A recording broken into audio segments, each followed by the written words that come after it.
오늘 마태복음 강의 세 번째 메시지인데요. 다윗 제목을 다윗은 우리아의 아내에게서 솔로몬을 낳고. 제목을 한번 좀 보시겠습니까? 좀 흥미진진한 얼굴로 좀 봐주세요. 이렇게 하고 보지 말고 흥미진진하게. 이거 정말 흥미있는 스토리예요. 다윗은 우리아의 아내에게서 솔로몬을 낳고. 다윗이 어떻게 솔로몬을 낳았다고요? 다윗이 어떻게 솔로몬을 낳게 했다고요? 마태복음 1장 6절 후반부에 보면 다윗은 우리아의 아내에게서 솔로몬을 낳고로 적혀 있습니다. 뭔가 좀 이상하게 들리죠? 그렇죠? 그리고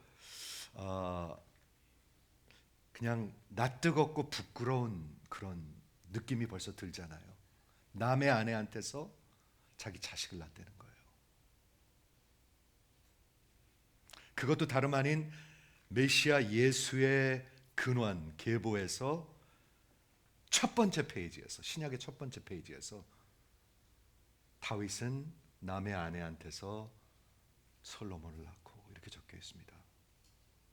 여러분 뭘 느끼십니까? 여러분 뭐를 느끼십니까? 우리 여기 1장 1절에 보면 아브라함과 다윗의 자손이라는 말이 나오는데요. 예수 그리스도의 계보는 아브라함과 다윗의 자손이다. 그런데 다윗의 자손이라는 말은 예수님께서 그 메시아로서 다윗의 라인에 있는 왕의 계보에 있는 사람이다, 이런 뜻이고요. 두 번째로는 하나님께서 사무엘 후서에서 예언하셨던 것처럼 너의 후손을 통해서 영원한 나라가 세워질 것이다. 여러분 그런 거 믿으십니까? 아니면 산티나는 이 세상에서 복 받는 거 믿으십니까? 진짜 그건 거짓말이에요. 그건 진짜로 거짓말 같은 그런 가르침들. 그리고 예수를 통해서, 그리스도를 통해서 하나님 나라가 이 땅에 임했다. 이미 임했습니다. 여러분은 지금 하나님의 나라의 시민권자든지 아니면 불법 체류자든지 둘 중에 하나입니다. 둘 중에 하나입니다. 지난주 마태복음하고 누가복음에 예수님의 계보가 두 개가 적혀 있는데 그냥 슬쩍 보면은 완전히 다른 그런 계보같이 보이지요. 그런데 이 두 개를 비교해 보면서 놀라운 복음의 계시를 볼 수가 있었습니다. 그렇죠? 제가 지금 다시 다 설명하기는 그렇고 혹시 다시 듣기 원하시면은 우리 웹사이트에 가면은 설교를 들으실 수가 있습니다. 그런데 누가복음의 그 계보에는 솔로몬을 통한 왕들의 이름이 적혀 있는 것이 아니고 태종, 태세, 문단세가 적혀 있는 게 아니고 다윗 왕의 첫째 아들인 장자인 나단을 통해서 그 장자들의 라인으로 오는 법적 계보를 통해서 마리아가 태어납니다.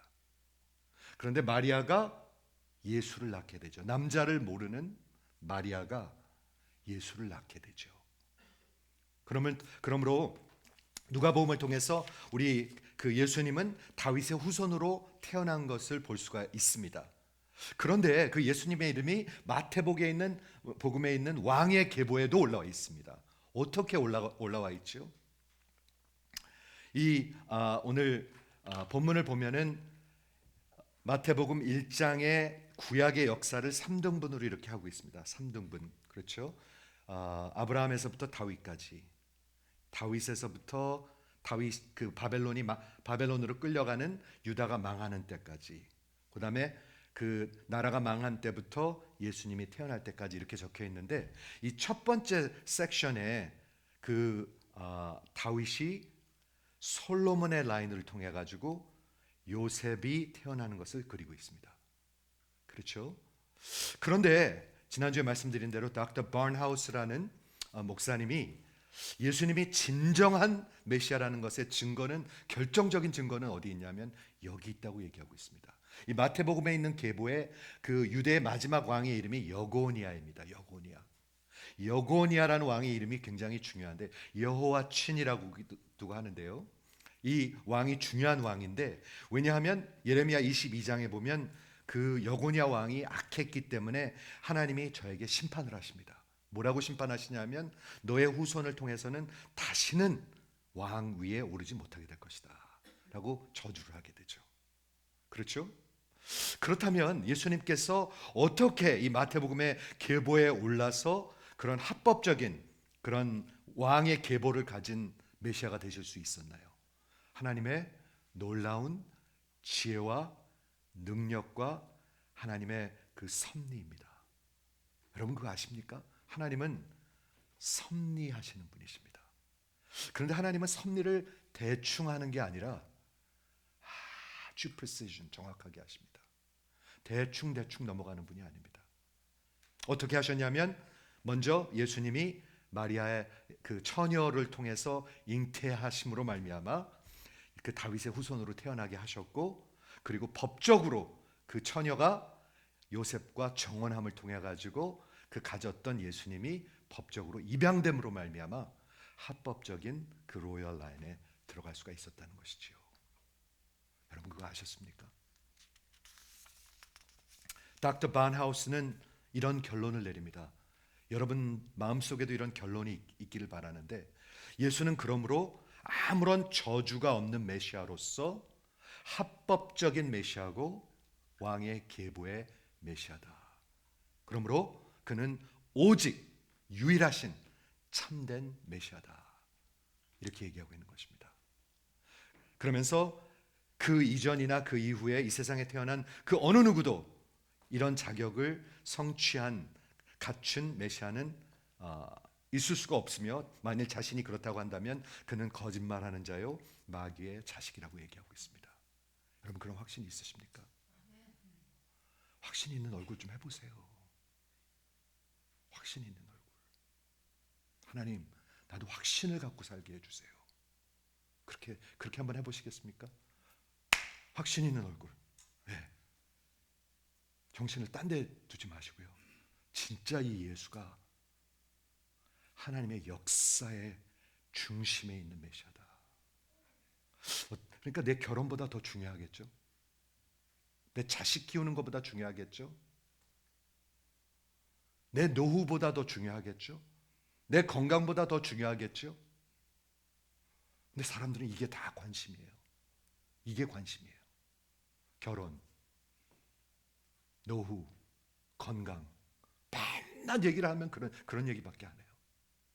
아니면 여행 가는 거. 왜 그럴까요? 오늘은 이 마태복음의 계보에서 그 첫 번째 그 아브라함에서 다윗 사이에 그 계보가 있는데, 거기에 여인의 이름이 4명이 적혀 있습니다. 여인 천하입니다. 여인의 이름이 4명이 적혀 있는데, 이 4명의 이름을 가만히 보면 구약에 자세히 상세하게 적혀 있는 이름들입니다. 여러분 이해가 되십니까? 이 이름들이 그냥 적혀 어디서 그냥 갑자기 뚝 떨어진 이름들이 아니라 구약에 상세하게 적혀 있는 이름들이 4명이 있습니다. 그래서 어떤 느낌을 받을 수 있냐면, 마태가 이 이름을 기록한 것은 어떤 분명한 의도적인 뜻이 있었을 것이다 라는 것을 느낄 수가 있습니다. 도대체 이 이름들이 왜 예수님의 계보에 올라가 있을까? 저는 수년 전에 이걸 보면서 와, 이거 참 특이하다 하는 생각을 한 적이 있습니다. 분명히 있습니다. 아브라함과 다윗의 자손 예수 그리스도의 계보라. 아브라함이 이삭을 낳고, 이삭은 야곱을 낳고, 야곱은 유다와 그의 형제를 낳고. 제가 오늘 아침에 묵상을 하는데, 아브라함이 이삭 낳은 게 예사일입니까? 우여곡절 속에 태어났습니다. 그렇죠. 이삭 하나 태어나는데 말이죠, 우여곡절이 있었습니다. 부인들끼리 싸우고 내쫓고 형들이랑 막 싸우고. 기억하십니까? 이삭이 야곱을 낳을 때는 어땠습니까? 마찬가지입니다. 우여곡절입니다. 야곱과 에서가 있어가지고 서로 편견하고 내쫓고 도망가고 속이고. 그 다음에 이삭이 야곱을 낳을 때는 어땠습니까? 네, 그것도 우여곡절입니다. 부인이 넷이나 있었습니다. 그렇죠? 부인 둘, 종 둘. 그래가지고 서로 싸우듯이 나고. 그 다음에 야곱이 그 유다를 그래서 12지파를 낳았죠. 그 다음에 유다가 베레스와 세라를 낳은 건 어떻습니까? 우여곡절입니다. 그래서 가만히 보니까 이게 우여곡절이 아닌 제너레이션이 하나도 없네. 다 아니 그냥 복잡하네. 우리 인생들 같이 적나라하게 드러나 보면요, 진짜 복잡해요, 인생들이요. 우리 이렇게 멀쩡히 앉아 있지만요, 딱 점잖게 앉아 있지만 속에 들어가 보면은 참 우여곡절들이 많아요. 그렇지 않습니까? 인생에 정말 처절함들이 많아요. 인생의 위기들이 많아요. 바람 피고 속이고 사기치고 실망하고 그런 거 투생이에요. 근데 여기 보면은 제가 노란색으로 했는데 여자 4명, 어머니 4명이 있습니다. 어머니의 4명의 어머니가 있습니다. 다말과 라합과 룻과 우리아의 아내가 있습니다. 제가 TRRB 그랬는데요. Tamar, 그다음에 Rahab, 그다음에 Ruth, 그다음에 Bathsheba, 이렇게 4명이 있습니다. 굉장히 구약 성경에 상세히 적혀 있습니다. 그러지 않아도 되는데 구약 성경에 상세히 적혀 있습니다. 그 이유가 뭘까요? 그 자세히 적어놓은 이유가 뭘까요? 하나님이 아마 이 스토리를 만드시기 위해서, 예수의 스토리를 만드시기 위해서 그렇게 하신 것 같아요. 그래서 오늘 이 4명의 그 스토리를 한번 좀 살펴보기를 원하는데, 좀 한번 정신을 번쩍 차리고 이렇게 좀 호응하는 모습으로 들어주시길 부탁드리겠습니다. 마태복음 예수님의 계보의 4명의 여인들 중에서 첫 번째는 다말이라는 여자입니다. 다말은 누구냐면요, 창세기 38장 전체가 다말의 이야기입니다. 되게 재밌습니다. 오늘 가서 꼭 한번 읽어보세요. 아주 한국 연속극보다 더 재밌습니다. 그 레이팅이 15 이렇게 되죠, 한국에. 이건 한 19쯤 될 겁니다. 19. 읽고 싶어지시죠? 네, 읽고 싶어지실 겁니다. 우리한테 그런 게 있거든요. 그런 걸 또 드러날 때 알고 싶어 하거든요. 우리 속에 그런 게 있는데, 다말은 누구냐 하면 그 유다, 야곱의 아들 중에 하나인 유다의 며느리였었습니다. 근데 이 스토리가 뭐냐 하면 시아버지와 며느리의 관계입니다. 상상하기도 어려운 일입니다. 그렇죠? 그리고 이 다말이라는 여자는 가나안 사람이었었습니다. 가나안 여자, 즉 이방인이었었습니다. 유다한테 아들이 셋이 있었는데 엘과 오난과 셀라가 있었는데, 엘과 오난이 여호와 앞에서 악하여 하나님께서 저들의 생명을 취하셨습니다. 죽었습니다. 두 형들이 죽었어요. 근데 유대 풍습에 뭐가 있냐면, 만약 형이 결혼했는데 먼저 죽으면 동생이 그 형의 라인을 위해서 그 형수하고 같이 다시 결혼을 하게 됩니다. 그래가지고 처음에 엘이 죽고 그 다음에 둘째 아들 오난이 죽었는데 막내가 어렸었어요. 그래가지고 유다가 이 다말에게 셀라가 크면은 내가 아들로 줄 테니까 조금만 기다리라. 그러니까 너 친정에 좀 가 있으라, 이렇게 얘기를 합니다. 그렇죠? 그래가지고 그렇게 약속을 했는데 그 유다가 그 약속을 지키질 않습니다. 그러니까 이 다말이 아주 상상하기 어려운 그런 어마어마한 사건을 저지르게 됩니다. 뭐냐면 자기의 그 과부의 옷을 벗어버리고 그 창녀와 같이 옷을 입고 유다한테 가가지고 창녀인처럼 해서 같이 잡니다.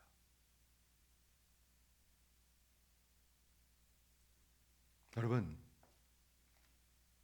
유다가 어떻게 베레스를 낳았어요? 유다는 창기하고 자서 낳았어요. 그 다말이 어떻게 베레스를 낳았어요? 시아버지랑 자서 낳았어요. 이런 스토리입니다. 그렇죠? 근친상간이라고 그러죠. 인세스트 한 관계로 쌍둥이가 태어났는데 그 쌍둥이의 이름인 베레스와 세레. 그래서 1장 3절에 보면 유다는 다말에게서 베레스와 세라를 낳고 그렇게 태어났습니다. 여러분, 이해가 되십니까? 정신 바짝 차리고 들으세요. 그렇게 태어났습니다. 이것이 다말이 그의 아들 베레스가 유다와 함께, 아들인지 손자인지 모르겠어요. 아들이라고 그래야 되나 손자라고 그래야 되나, 아들 손자를 한 번에 낳았어요. 그리고 예수의 계보에 오르게 된 것입니다. 이게 첫 번째 여인입니다. 두 번째 여인의 이름은 라합입니다. 라합은 여러분 어디에 나오냐면 여호수아서 2장에서부터 6장까지 나옵니다. 이스라엘 백성들이 이제 가나안에 들어와 가지고 가나안을 정복하는데 여리고성이 아주 큰 성이었는데 그 여호수아가 12지파에 스파이를 보내죠. 거기를 정복하기 위해서. 그 보냈는데 그 중에 2명의 스파이를 이 라합이 숨겨줍니다. 그리고 살려줍니다. 근데 이 라합은 어떤 여자였냐면은 아주 창녀였었습니다. 기생이라고 나왔는데 영어 성경에 보면 prostitute. 왜 이런 스토리만 계속되는지 모르겠어요. 그렇죠? 창녀였었습니다. 그런데 이 사람이 그 여리고성에 있는 그 왕의 스파이들을 구하기 위해서 여리고 왕에게 거짓으로 고함을 통해 가지고 이 이스라엘 스파이들을 살려주죠. 그것을 통해서 하나님께서는 라합의 생명을 구원해 주실 뿐만 아니라 온 가족을 구원해 주십니다. 뿐만 아니라 라합은 예수 메시아의 그 왕의 계보에 오르게 됩니다. 살몬의 아내로서 훗날 룻과 결혼한 보아스의 어머니가 되고 보아스는 다윗의 증조 할아버지가 됩니다. 기가 막히지 않습니까, 여러분? 좀 기가 막힌 얼굴 좀 해보세요. 흥미있는 얼굴 좀 해보세요. 네, 흥미있는 얼굴 좀 해보세요. 네, 흥미 있잖아요. 어떻게 이런 일들이 이렇게 있을까? 성경은 교훈이 아닙니다, 여러분. 성경은 어떤 페리테일이 아닙니다. 역사가 적혀 있습니다. 팩트가 적혀 있습니다. 성경은 뉴스가 적혀 있습니다. 놀랍게도 라합의 이름이 히브리서 11장에 적혀 있죠. 제가 준비하는데 히브리서 11장이 기억나는 거예요. 히브리서 11장에 라합이 과연 어떻게 그 기생이 가나안 여자가 도대체 어떻게 그런 일을 할 수가 있어서 자기와 자기의 가족들을 구원하고 예수의 계보에 오를 수가 있을까? 어떻게 오를 수가 있죠? 이렇게 오를 수가 있었습니다. 히브리서 11장 31절에 믿음으로 기생 라합은 정탐꾼을 평안히 영접하였으므로 순종하지 아니한 자와 함께 멸망하지 아니하였도다. 믿음으로 했대요. 한번 들어보시겠습니까? 그 기생이 어떻게 믿음을 가졌죠? 하나님이 선물로 주신 거예요. 여러분 믿음 있으십니까? 저 좀 보세요. 믿음 있으십니까? 라합이 기생인데 믿음으로 그 가정을 구원했어요. 이해가 되십니까, 여러분? 말씀이 좀 들리시길 바라요. 여러분 믿음 있으세요? 세 번째 여인은 예수 메시아 왕에 오른 여인은 룻입니다. 우리 룻 선교사님이죠. 거기서 나온 이름 맞죠? 네, 잘 들으세요. 그러니까요. 룻은 모압 여인이었습니다. 모아바이트. 여러분 창세기를 읽어보면은 재밌는 스토리가 무지하게 많아요. 모아바이트는 어떻게 된 거냐면 롯이라는 아브라함의 조카가 자기 딸들 둘하고 자가지고 난 민족입니다. 이런 스토리들이 창세기에 계속 적혀 있어요. 그렇죠? 마치 우리 인생 같아요. 마치 우리 인생 같아요. 우리가 숨기고 살고 싶어하는 우리 인생들 같아요. 롯이 두 딸과 자신들의 가족을 이어나가기 위해서 저 남편들이 죽으니까 아버지 롯을 술 취하게 만들고 관계를 갖게 됩니다. 그 악함과 죄악의 결과로 첫째 딸은 모압을 그리고 둘째 딸은 암몬을 낳게 됩니다. 그런데 참 아이러니한 것은 모압 백성이 이스라엘 역사를 보면 끝없이 이스라엘과 싸우는 민족이 되죠. 그렇죠? 마치 이삭과 이스마엘이 여태까지 싸우고 있는 것처럼 죄악의 결과가 여태까지 역사에 흐르고 있는 것처럼 그렇게 흐르게 되죠. 룻기의 스토리도 역시 룻이 모압 여자였는데 즉 이스라엘 백성이 결혼할 수 없는 그런 사람이었는데 결혼을 해서 남편이 죽었죠. 그런데 그때 그 시어머니 나오미를 따라서 이스라엘로 가게 되죠. 그래서 하나님의 섭리 가운데 이 룻이 누구랑 결혼하게 되죠? 보아스랑 결혼하게 됩니다. 보아스랑 그 아주 야릇한 스토리가 있습니다. 거기에도 룻기에도 그 threshing floor에 가가지고 들어 눕죠. 거기 가가지고요. 그래가지고 거기서 보아스를 만나서 그의 아내가 되는데 그 보아스가 다윗의 증조 할아버지죠. 그리하여서 룻 이방 여자도 예수님의 계보에 오르게 됩니다. 자, 한번 들어보세요. 이런 스토리들이 왜 여기 신약의 첫 번째 페이지에 적혀 있을까? 이런 스토리들이 왜 이렇게 적혀 있을까? 유다는 다말에게서 베레스와 세라를 낳고, 베레스는 헤브론을 낳고, 헤브론은 람을 낳고, 람은 아비나답을 낳고, 아비나답은 나손을 낳고, 나손은 살몬을 낳고, 살몬은 라합이라는 기생에게서 보아스를 낳고. 그게 여호수아서죠. 보아스는 룻에게서, 룻 기저 이거는요, 오벳을 낳고, 오벳은 이새에게서 다윗을 낳고. 이걸 가만히 보니까 말이죠, 이 저자가 selectively 적기는 했지만 every generation에 이런 일이 있었던 것 같아요. 죄악의 스토리들이 every generation에 있었던 것 같아요. 저는 그렇게 느껴져요. 그렇게 들려요. 아브라함도 그랬고, 이삭도 그랬고, 야곱도 그랬고, 유다도 그랬고, 그렇지 않은 제너레이션이 하나도 없어요. 인간의 죄악의 역사가 아주 처절하고 더러운 죄악의 역사가 그려져 있어요. 보십니까? 보이시는 분만 좀 한번 아멘 해보시겠습니까? 이쪽에도 한번 좀 아멘 좀 해보세요. 아멘. 네, 할 수 있네. 네, 해보세요. 네 번째, 예수님의 계보에 올린 여자, 오늘 제일 자세히 상세하게 설명하기를 원하는데 우리아의 아내라고 적혀 있습니다. 여기 가만히 보면은 다름 아닌 다윗 왕의 부인이었습니다. 다윗 왕은 이새는 다윗왕을 낳고, 다윗은 우리아의 아내에게서 솔로몬을 낳고. 막 낯이 뜨거운 스토리예요. 어느 집사님이 누구의 아내에게서 자식을 낳다. 얼마나 그게 창피한 얘기입니까? 근데 예수님의 계보에 첫 번째 쫙 적혀 있습니다. 어떻게 다윗이 솔로몬을 낳게 됐어요? 그 우리아라는 사람의 아내에게서. 어쩌면 이 스토리는 성경의 역사에 기록된 스토리들 가운데 가장 부각되는, 하이라이트 되는 스토리 중에 하나일 것입니다. 맞습니까? 이거보다 더 부각되는 스토리가 없습니다.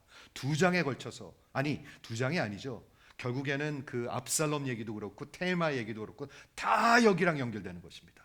결국에는요. 그렇죠. 어쩌면 성경에 기록된 그런 스토리, 역사 가운데 가장 부각되는, 가장 하이라이트 되는 스토리인데 오늘 한번 자세히 살펴보기를 원하는데 한번 들어보세요. 왜냐하면 제가 이 사무엘후서 11장 12장을 제가 이번 주에 한 5번 읽었는데 굉장히 적나라해요. 적나라하다는 말을 제가 사전을 찾아봤습니다. 적나라해서 저는 그게 이응이 들어가는 줄 알았어요. 적나라다. 그래서 찾아보니까 적나라, 기역자가 들어가는데 다 벗었다는 뜻입니다. 다윗 왕의 그 속에서 일어나는 일들을 그려주고 있어요. 다윗 왕의 누구죠? 요압. 그 제너럴이었던 요압이 다윗을 너무나 잘 알고 있었어요. 난 그게 너무나 수치스러워요. 그렇죠? 이 스토리들이 이렇게 잘 나오는데 한번 들어보시기 바랍니다.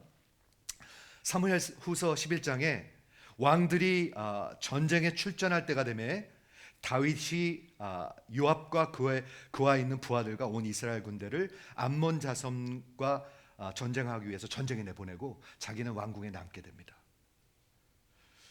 다윗은 진짜 하나님의 사람이었습니다. 어렸을 때부터 하나님을 사랑하고 목자로서 정말 진짜 주옥 같은 시편을 쓰고, 그리고 10여 년간의 누구죠? 그 왕 사울 왕으로부터 핍박을 받으면서 하나님을 붙들게 됩니다. 정말 하나님의 사람이었습니다. 그런데 세월이 흐르면서 이 다윗이 굉장히 나태해진 것 같아요. 이 나태한 왕이 됐어요. 그래가지고 다 이스라엘 백성이 전쟁에 나갔는데 이 사람은 왕궁에 남았더라 하고 일부러 그게 그려져 있습니다. 그리고 이 사람이 언제 일어나냐면 저녁 때쯤에 저희가 침상에서 일어나 그냥 뒹굴뒹굴하다가 그냥 일어난 거예요. 뒹굴뒹굴하다가 일어나서 옥상에 올라가서 거닐다가 이렇게 보는데 한 여인이 목욕하는 것을 보게 된 거예요. 저는 이게 보통 수상한 스토리는 아닌 것 같아요. 왜 왕의 옥상에서 보일 만한 데서 목욕을 해, 이 사람은요? 이상한 여자예요, 이 사람도요. 생각을 해보세요. 제가 예루살렘에 가봤는데 말이죠. 그 예루살렘 그 왕궁은 위에 있습니다. 그래서 밑을 이렇게 쳐다볼 수가 있습니다. 그런데 그 뒹굴뒹굴 거리다가 일어났는데 그 여인이 목욕을 하고 있는데 성경이 뭐라고 적고 있냐면 그 여인이 심히 아름다웠더라. 성경 스토리는 굉장히 적나라해요. 근데 그 심이라는 말이 진짜 있나 제가 원어를 찾아보니까 모에드 그래가지고 greatly beautiful, 무지하게 아름다웠더라. 한번 상상을 해보세요. 아니, 상상하지 마세요. 아주 아름다운 년이 목욕하고 있는 것을 눈으로 본 거예요. 남자들은 눈으로 보는 걸 조심해야 합니다. 아시죠? 그 눈으로 목욕하는 것을 보니까 도저히 스탑할 수 없는, 멈출 수 없는 발동이 걸렸습니다. 이 남자한테. 원래 여자 문제가 있던 남자입니다. 다윗은 부인이 수명이 있었습니다. 여러 명이 있었습니다. 근데 심장에 발동이 걸려가지고 다윗이 사람을 보내죠. 그래서 그 여인이 누군가 알아보게 하니까 그 신하들이 그 다윗을 도우려고 합니다. 그 신하가 이제 뭐라고 아뢰냐면 들어보세요. 그는 엘리암의 딸이요 햇사람 우리아의 아내 바세바 아닙니까? 라고 얘기합니다. 즉 이 사람은 손대면 안 되는 여자입니다. 왕한테 구하고 있는 것이죠. 다윗은 여기서 스탑했어야 합니다. 여기서 스탑했으면 됩니다. 근데 스탑 전혀 하지 못했죠. 돌이킬 수 없는 길을 걷게 되죠. 다음 라인을 보니까 다윗이 전령을 보내요. 그 여자를 자기에게로 데려오게 하고 그 여자가 그 부정함을 깨끗하게 하였으므로 더불어 동침함에 그 여자가 자기 집으로 돌아가니라. 뭐 그냥 우애국 다 빼버리고 그냥 아주 적나라하게 적습니다. 데리고 와서 같이 잤다. 그리고 집으로 돌아갔다. 이렇게 적혀 있습니다. 그 결과는 5절에 보니까 그 여자가 임신함에 사람을 보내 다윗에게 말하여 이르되 내가 임신했어요. I am pregnant. 이 세상에서 수도 없이 들리는 스토리. I am pregnant. 일이 터졌어요. 이것이 다윗과 바세바의 첫 번째 파트입니다. 그렇죠? 일이 이렇게 전개됐습니다. 사건이 이렇게 터져버렸습니다. 그렇다면 한번 들어보세요. 다윗은 이 상황을, 이런 메스를, 이런 인생의 큰 실수를 어떻게 헤쳐나갑니까? 제가 이 상황을 보니까 이 인생의 위기예요. 인생의 위기. 여러분의 인생에 인생의 위기가 있어요. 아십니까? 사람들이 이런 어려움을, 이런 실수를, 이런 위기를 어떻게 헤쳐나갑니까? 사무엘하서를 보니까 이 사람은 다윗이 이 큰 죄악을, 큰 실수를 스스로 감추려고 합니다. 덮으려고 합니다. 죄를 자꾸 덮으려고 합니다. 저 좀 보세요. 자꾸 자기 죄를 덮으려고 합니다. 자기의 수치스러운 것을 숨기려고 합니다. 그렇죠? 그런데 이 스토리를 쭉 읽어보면 이 죄악이 눈덩이와 같이 커져요. 눈덩이와 같이 커져갖고 나중에는 한번 그려보세요. avalanche, 눈사태가 납니다. 다 무너져 내려옵니다. 완전히. 다윗이 죽을 때까지 그렇습니다. 다윗뿐만 아니라 그 후손들도 그렇습니다. 하나님이 저를 용서하시고 저에게 약속하신 것을 이루시지만 그 죄의 보응은 계속되고 있는 것을 볼 수가 있습니다. 듣고 계십니까? 그래서 이제 다윗이 자기의 죄를 감추기 위해서, 덮기 위해서 짜낸 지혜가 뭔가요? 아주 진짜 그런 산티나는 아이디어입니다. 뭔지 아세요? 그 남편을 전쟁터에서 불러가지고 바세바와 동침하게 함으로 저 부부가 아기 가졌구나, 이렇게 거짓말하려고 그러는 것입니다. 그렇죠? 그래가지고 우리아를 불렀는데 그 스토리들이 너무너무나 적나라해요. 그 우리아가 이제 전쟁터에서 막 허겁지겁 왔는데 그 우리아를 향해서 이 왕이 지금 하는 말을 한번 들어보세요. 어떤 말을 하는가? 그래, 요압은 좀 어떻게 지내고 있는가? 그 장군님은 어떻게 지내고 있는가? 군사들은 좀 어떤가? 전쟁은 지금 어떻게 진행되고 있는가? 다윗이 관심 있습니까 이거? 아니요, 관심 하나도 없습니다. 저 사람한테는 관심은 하나뿐입니다. 어떻게 하면 자기의 죄악을 덮는가. 관심 하나도 없습니다. 그런데 그런 척합니다. 그런데 왕인 척합니다. 그런데 자기는 아주 굉장히 이렇게 아량을 베푸는 사람 같이 생각합니다. 그래? 그럼 오늘 저녁에는 집으로 가가지고 발을 씻으라. 그 말은 편히 자라는 얘기죠, 아내하고. 그리고 그뿐만 아니라 거기다가 어주하고 뭐라고 그러죠? 음식을 또 보냅니다. 먹고 취하고 부인이랑 분명히 자고 그리고 돌아와라, 그거예요. 얼마나 정말 치밀하게 계산적으로 비열하게 하는 게 적나라하게 적혀 있어요. 그런데 문제는 뭐였냐면 우리아는 다윗과 매우 다른 사람이었습니다. 우리아는 말이죠, 여기에 나타난 다윗하고는 정반대되는 사람이었어요. 그러나 우리아는 집으로 내려가지 아니하고 왕궁 문 앞에서, 궁 문 앞에서 그 상관들의 부하들과 함께 자더라. 야, 한번 생각을 해보세요.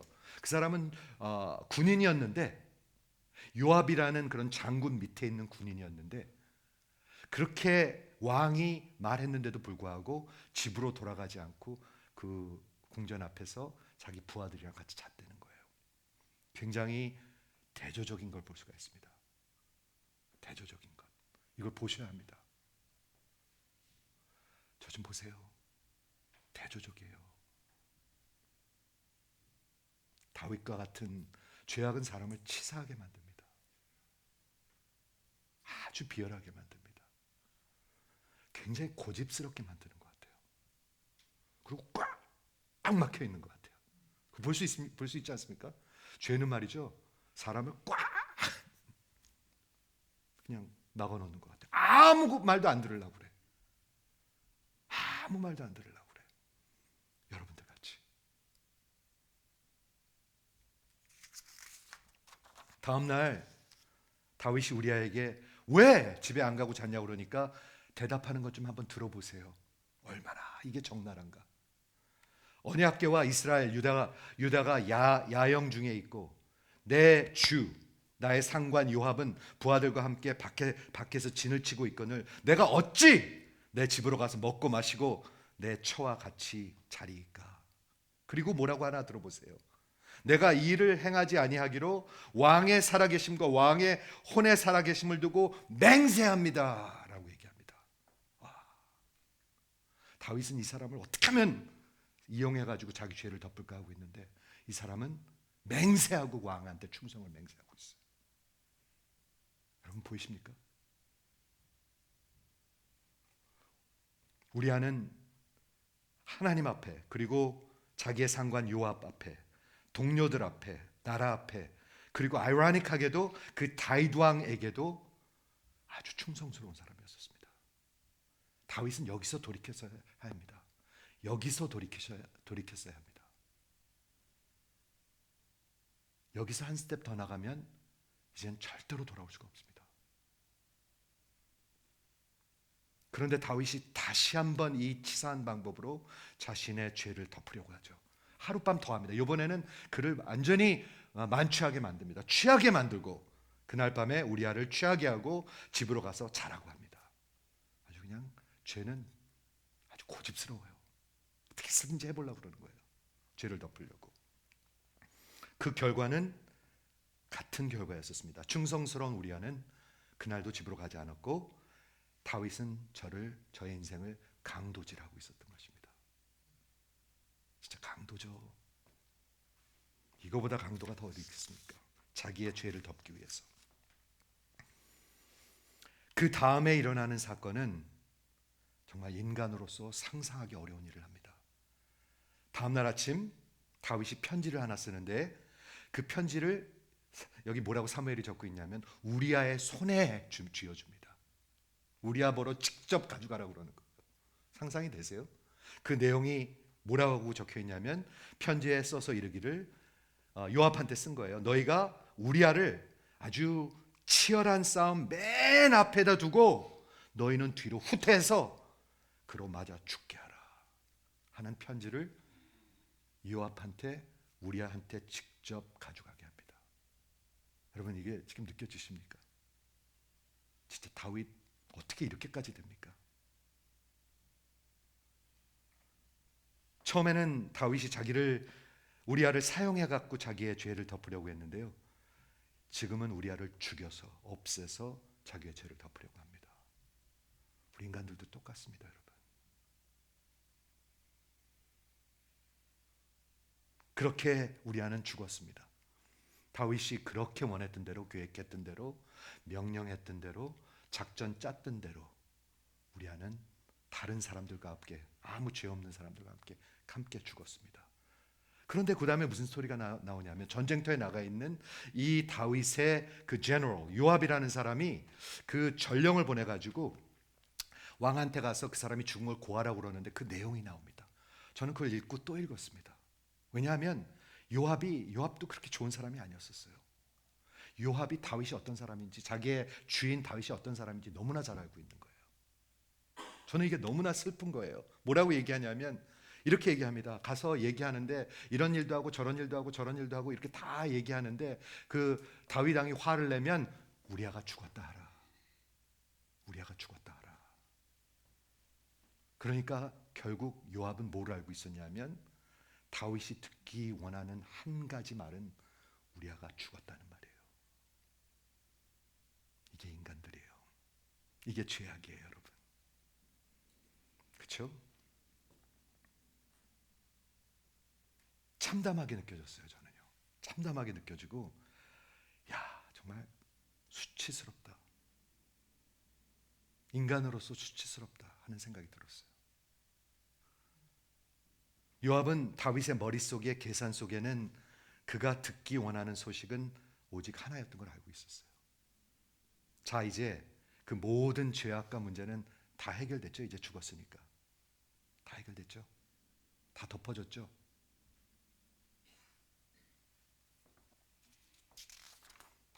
그 전령이 다윗에게 보고하니까 다윗이 또 한 번 연극을 합니다. 아까 제가 찬양할 때 얘기해 드렸는데요. 아주 어이없는 그런 유치한 연극을 합니다. 다윗 전령 그 우리아가 죽었다고 그러니까, 사람들이 죽었다고 그러니까 너는 요압한테 가서 이렇게 말하라. 이 일로 너무 걱정하지 말라고 얘기하라. 칼은 이 사람이나 저 사람이나 삼키느니라. 죽을 수도 있고 저 사람도 죽을 수 있다. 진짜 미친 사람 아니에요, 이거? 이거 미친 사람 아니에요? 칼은, 전쟁은 그런 거야. 이 사람도 죽고 저 사람도 죽는 거야. 그리고 더 힘써서 저 성을 함락시키고 요압에게 담대하라고 전하라. 이 같지도 않은 말들을 막 늘어놓는단 말이에요. 저는 이 스토리를 보면서 말이죠. 와, 이 성경의 저자는 정말 적나라하게 적고 있구나. 진짜 속을 어떻게 저렇게 표현할까? 글을 쓰는 분으로서 나는 이렇게 쓸 수 있는지 모르겠어요. 이 성경과 같이. 모든 게 이제 잘 해결됐죠. 다 끝났죠. 그리고 이제 사무엘서 11장 마지막 절에 보니까 우리아의 장례를 마치고 다윗이 사람을 보내서 벳세바를 왕궁으로 데려오니 그가 다윗의 아내가 되어 그의 아들을 낳으니라. 그 다음에 뭐라고 적혀 있냐면 다윗이 행한 그 모든 것이 여호와 보시기에 악하였더라. 하나님은 다 보고 계셨어요. 여러분, 하나님 다 보고 계세요. 지금 여러분 집에서 일어난 일들 다 보고 계세요. 다 보고 계세요. 숨어서 하는 것 다 보고 계세요. 다윗이 행한 그 일이 악하였더라. 이제 사무엘 후서 12장입니다. 그래서 하나님은 뭘 하셨습니까? 하나님 아무것도 안 하셔도 됩니다. 그런데 하나님은 뭘 하셨습니까? 하나님이 다윗이 행한 것이 악한 것을 보시고 나단 선지자를 그에게 보내십니다. 저는 이게 기가 막힌 것 같아요. 그냥 죽이면 될 거 아니에요, 다윗. 엘도 그렇고 오난도 그렇고 여호와 보기에 악하였기 때문에 죽였잖아요. 하나님이 그냥 그 인생 거두면 되는데 나단 선지자를 보내세요. 12장 1절에 보니까 여호와께서 나단을 다윗에게 보내시니 저를 꾸짖고 저의 죄가 드러나게 하여 저를 돌이키게 하기 위해서. 여러분의 죄가 드러나야 여러분들이 돌이킬 수가 있습니다. 여러분의 죄악이 드러나야 합니다. 남편 죄 말고요. 자식들이 서운하게 하는 거 말고요. 내 죄악이 드러나야 합니다. 이 다윗의 모습과 같은. 나단이 한 부자와 한 가난한 자의 비유를 얘기하죠. 제가 그 얘기는 스킵할게요. 근데 그 부자가 아주 나쁜 놈이었어요. 그래가지고 손님이 하나 왔는데 여행하는 손님이 하나 왔는데 자기는 부자였는데 이 가난한 자에게 그 어린 양이 하나 있었는데 막 자식과 같이 키우던 걸 그놈을 빼앗아 가지고 그걸 잡아서 그 주인한테 그 여행자한테 줬다는 스토리를 해요. 나단이 다윗왕한테 지금 하는 얘기예요. 설교하는 거예요. 그랬더니 다윗왕이 무지무지하게 노하여 저가 그 사람으로 말미암아 크게 노하여 나단에게 이르니 여호와의 살아계심을 두고 내가 맹세하는데 이딴 일을 하는 놈은 죽어 마땅하노라 라고 얘기를 해요. 자기가 선포해요. 이딴 놈은 반드시 죽어야 된다 라고 얘기해요. He deserves to die. 죽어 마땅하다. 저가 그를 불쌍히 여기지도 않고 이런 일을 행하였으니 저가 죽어 마땅하고 4배를 갚아줘야 된다. 그때 나단 선지자가 바로 얘기합니다. 바로 당신이 그 사람이요. 바로 당신이 그 사람이요. 그게 들리셔야 해요. 안 그러면 평생 종교인이에요. 평생 종교인. 나는 굉장히 의로운 줄 알아요.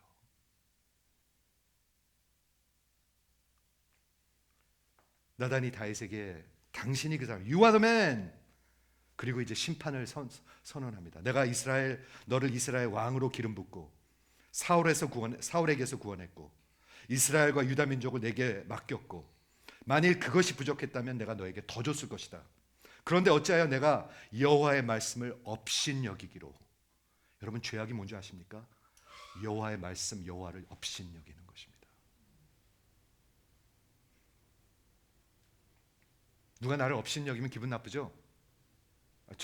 김집사 저딴 사람이다. 업신여기면 굉장히 기분 나빠요. 근데 죄악이 뭐냐 하면 하나님을 업신여기는 거예요. 하나님의 말씀을 업신여기기로 내 보기에 악하게 행하였느니라. 내가 칼로 햇사람 우리아를 치고 죽이고 그의 아내를 빼앗아 내 아내로 삼았느니라. 이제 내가 나를 업신여기고 악을 행하였거늘 칼이 내 집에서 이제 더 이상 영원히 떠나지 않을 것이다. 와, 이거 무서운 심판입니다. 너희 집안에서 매일 이제 칼로 죽을 거라는 거예요. 여러분, 하나님 죄를 용서하시는데요. 잘 들으세요. 죄 보응이 있습니다. 하나님은 긍휼을 베푸시기 때문에 바로 그것대로 받아야 될 거라면 바로 죽고 지옥으로 가야 되는데 용서하시지만 죄의 보응이 있습니다. 우리의 죄악을 통해서 자식들이 벌을 받습니다. 여기 그런 거 보잖아요. 다윗이 이래가지고 그 다음 스토리가 뭐죠? 조금 있다가 압살롬의 얘기가 나오고 테이마의 얘기가 나오고 암논의 얘기가 나오고 강간하고 죽이고 그리고 자기 아버지를 또 죽이려고 그러고 이런 스토리가 끝나지가 않습니다. 여러분 죄악을 잘 보셔야 합니다. 여호와께서 보라 내가 너와 내 집에 재앙을 일으키리니 내가 내 눈앞에서 내 아내를 빼앗아 그의 아내를 빼앗아 내 이웃들에게 주리니 내가 너의 아내를 빼앗아서 이웃들에게 줘서 그 사람들이 그 아내들과 더불어 백주에 동침하리라. 훤한 대낮에 동침하리라. 너는 숨어서 했는데 너의 후손들은 백주에 훤할 때 강간을 당하리라. 너는 은밀히 행하였으나 나는 온 이스라엘 앞에서 백주에 이 일을 행하리라 하고 심판을 선언합니다. 이쯤 되면 여러분 어떻게 반응을 보이시겠습니까? 이쯤 되면 여러분 반응을 어떻게 보이십니까? 더 숨겨있죠? 더 도망가이죠? 더 그런 척해이죠? 더 다 해결된 것 같이 살아이죠? 사람들이 그러고 사는 것 같아요, 저는요. 그런데 이 다윗은 하나님의 은혜를 입은 사람입니다. 그렇게 심판과 그런 죄악을 드러냈을 때 다윗의 반응은 더 도망가고 숨기고 나단 선지자를 죽이는 것이 아니라 그 하나님 앞에 내가 여호와께 죄를 범하였나이다 하고 고백합니다. 우리 하나님 앞에 죄를 고백하시겠습니까? 한번 아멘 해보세요. 그렇게 아멘 하는 사람이 없지. 다시 묻겠습니다. 여러분 하나님 앞에 죄를 고백하시겠습니까? 여러분 죄를 고백해야 살 수가 있습니다. 안 그러면 영원히 죽을 것입니다. 영원히 죽을 것입니다, 여러분. 다윗이 그냥 죽었다고 생각해 보세요. 그럼 어떻게 됐을까요? 영원히 죽을 것입니다, 그 사람.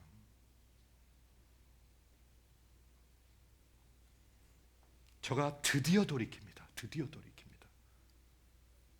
돌이키셨습니까? 기차에서 내리시냐는 얘기 내가 수도 없이 했습니다. 돌이키셨습니까? 아니면 아직도 숨기고 아직도 그런 척하고 아직도 고집을 피우고 계십니까? 고집 피는 사람이 너무 많아. 그냥 고집으로 꽉 차 있어 얼굴에.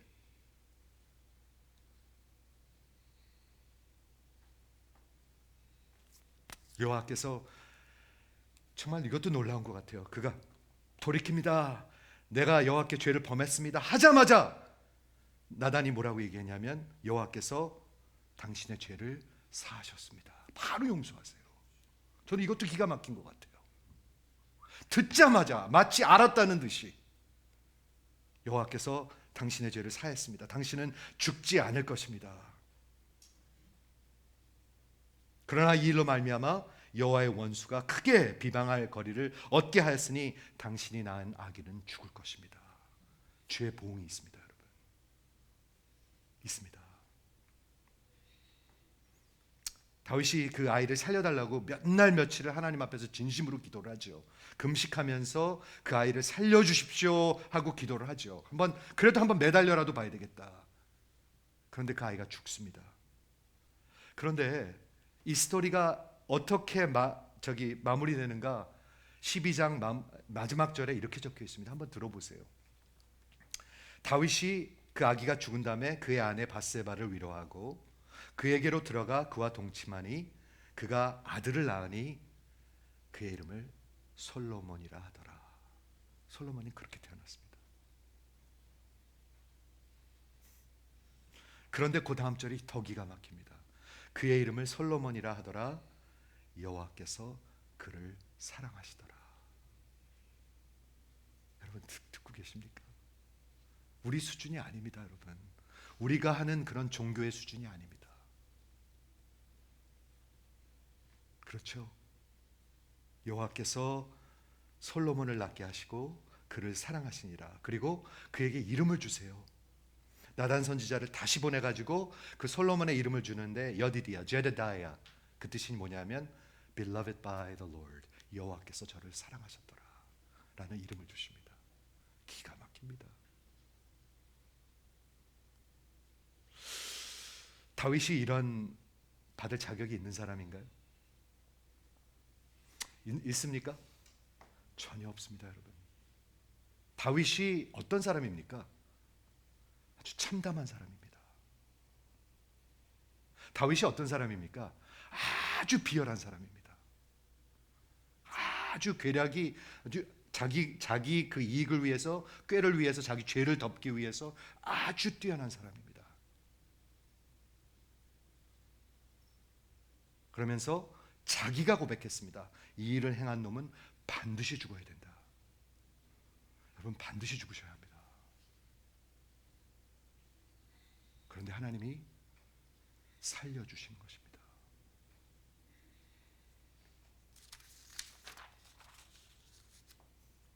말씀을 정리할게요.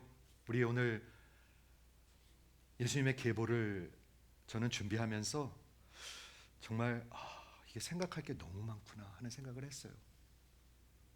왜 이 성경의 저자는 여인의 이름, 어머니의 이름을 4개만 딱 적어놨을까요?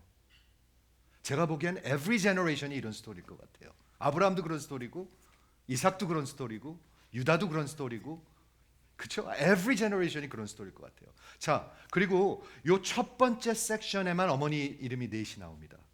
다음 섹션에는 하나도 안 나옵니다. 그 다음 섹션에도 하나도 안 나옵니다. 왜 그럴까요? 다음 섹션에는 왕들의 스토리입니다. 왕들은 더 도덕적이고 더 신앙적인 사람들이고 더 양심적인 사람이라서, 여러분 그렇게 상상이 되십니까? 어림도 없는 얘기일 것 같아요. 다 악한 왕들이었습니다. 몇 명 빼놓고. 그리고 그 다음 스토리는 뭐죠? 암흑의 시대입니다. 아무것도 모릅니다.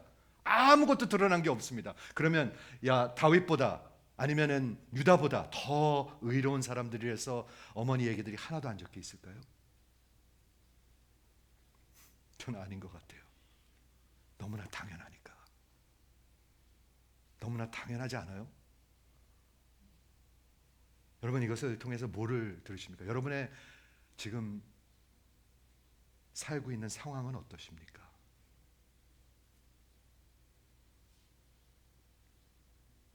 훨씬 난가요?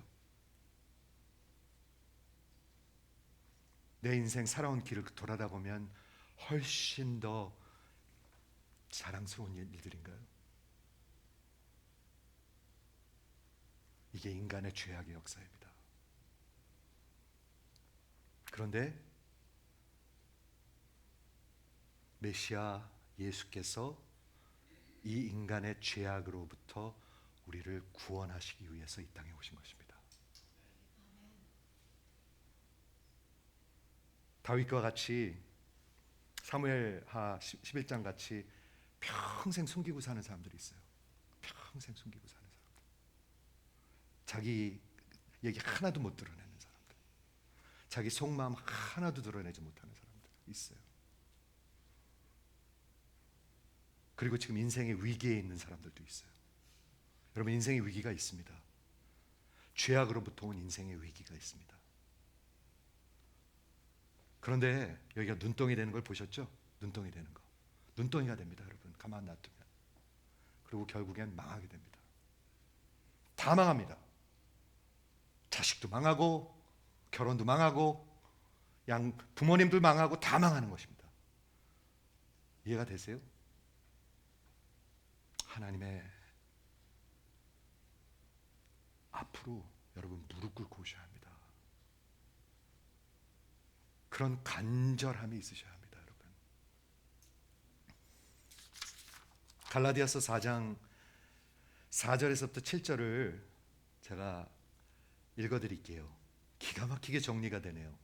때가 참에, 하나님이 때가 차니까 예수님이 계보에 태어나신 거예요. 때가 참에 하나님이 그 아들을 보내사 여자에게서 나게 하시고 율법 아래 나게 하신 것은 율법 아래, 저주 아래 있는 우리를 속량하시고, 즉 구원하시고 우리로 아들의 명분을 얻게 하려 하심이라. 우리를 계보에 올려놓으시려고, 법적 계보에 올려놓으시려고, 저는 그런 확신이 들었어요. 갈라디아서에 보면은 예수 안에 있는 사람들은 아브라함의 후손이라고 분명히 적혀 있습니다. 믿으시는 분만 한번 아멘 해보세요. 네, 그렇습니다. 여기 계보에 올라갑니다. 계보가 여기서 끝나지만 계보에 올라가는 것입니다. 너희가 아들이므로 하나님이 그의 아들의 영을 우리 마음 가운데 보내사 아바 아버지로 부르게 하셨느니라. 여러분, 하나님이 아버지이십니다. 아버지를 그렇게 미워하고 원망하고 헐뜯고 멀리 하는데 아버지를 부를 수 있게 하셨다. 그러므로 내가 이후로는 종이 아니고 아들이니. 이제 더 이상 종이 아닙니다, 여러분. 아들이니. 아들이면 하나님으로 말미암아 유업이라고 나왔는데 you become heir, 즉 후사가 된다는 말입니다. 즉 이런 법적 계보에 이름이 올라간다는 얘기입니다. 후사가 된다는 얘기입니다. 예수로 말미암아서 여러분 죄악의 종살이에서 끝날 수가 있습니다. 지금도 고집스럽게 계속 아무 말도 안 듣고 계속 가는 사람들이 계속 있습니다. 아무리 떠들어도 아무리 외쳐도 끔찍도 안 하는 인간들이 있습니다. 여러분 잘 들으세요. 잘 들으세요. You are the man 하는데 겉방귀 뀌는 사람들이 있습니다. 당신입니다. 당신. 예수를 통해서 이 종살이에서 아들이 되고 후사가 되고 예수의 계보에 올라가게 된 것입니다. 그런데 뭘 맨날 원망을 하고 맨날 딴소리하고 세상을 따라다니고 그러십니까? 사랑하는 성도 여러분, 이 예수를 꼭 만나시기 바랍니다. 이 예수 만나지 않으면 영원히 그 다윗의 모습을 보셨죠? 오늘 집에 가서 꼭 한번 좀 읽어보세요. 얼마나 이게 적나라한가, 얼마나 참담한가, 얼마나 더러운가 한번 읽어보세요. 그 부하들이요, 그 다윗 왕을 다 알고 있었어요. 그 속마음을요. 난 그게 제일 참담한 것 같아요. 하나님 앞에서 정말 그 사람들이 자기가 죽여놓고 그 전령한테 소식을 들은 다음에 그런 척하는 모습을 한번 좀 보세요. 얼마나 참담한가. 그게 우리 인간의 모습이에요. 죄악의 모습이에요. 그것을 보시면 오직 예수를 붙들 거예요. 나의 죄를 씻기는 예수의 피밖에 없네. 나의 의는 없도다. 여러분이 가져올 수 있는 건 다 불이에요. 죄악이에요. 예수 앞에 죄악을 갖고 오는 게 기독교 복음이에요. 사랑하는 성도 여러분, 이것이 마태복음의 하나님의 은혜의 복음입니다. 저는 은혜를 여러분들이 아시길 바라요. 예수 만나면 인생 달라집니다. 지금 인생의 위기에 있는 사람들이 있습니다. 죄악을 계속 덮고 있는 사람들, 눈덩이와 같이 그냥 놔두면 눈사태가 날 것입니다. 회개하시고 주께로 돌아오시기를 주의 이름으로 축원합니다. 기도합니다.